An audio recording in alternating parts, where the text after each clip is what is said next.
Оруулж ирэхгүй бол төсөвчин орлого нь бүрдэж чадахгүй бол эргээд нөгөө төрийн албан хаагчдын цалин тавигдахгүй, өндөр наснуудын тэтгэвэр тавигдахгүй, энэ олон төрийн байгууллагуудын офисын зардал нь буюу цахилгаан, дулаанаас бүх зардлууд гацнаа гэсэн үг.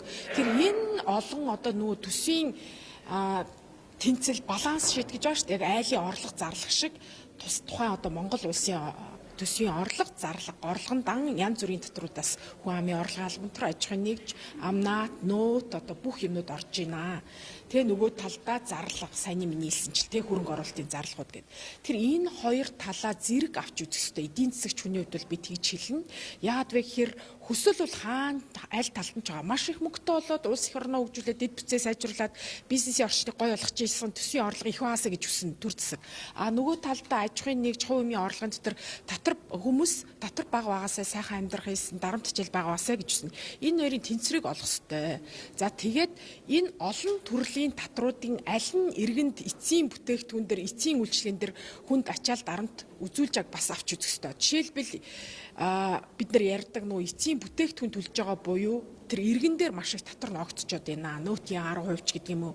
Зөвхөн орлогын 10%-аас гадна тэр энэ болгоныг нарийн тооцож байгаад ямар ч хэлсэн татврыг бол зарим бүлэгчилж авч үзээд бууруулах боломжтой гэж үзэж байгаа. Тэгээ энэ чиглэл төсвийн байнгын оронд байгаагийн хувьд бас наривчил сайн харнаа гэж бодож байгаа.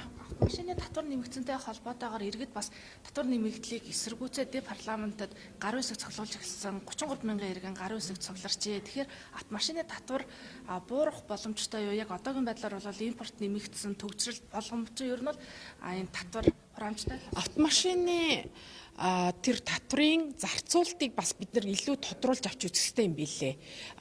Одоо энэ Улсын хурал дээр гишүүдийн дунд олон ажлын хэсгүүд байгаагийн нэг нь төсөв цаглбар гэж байгаа.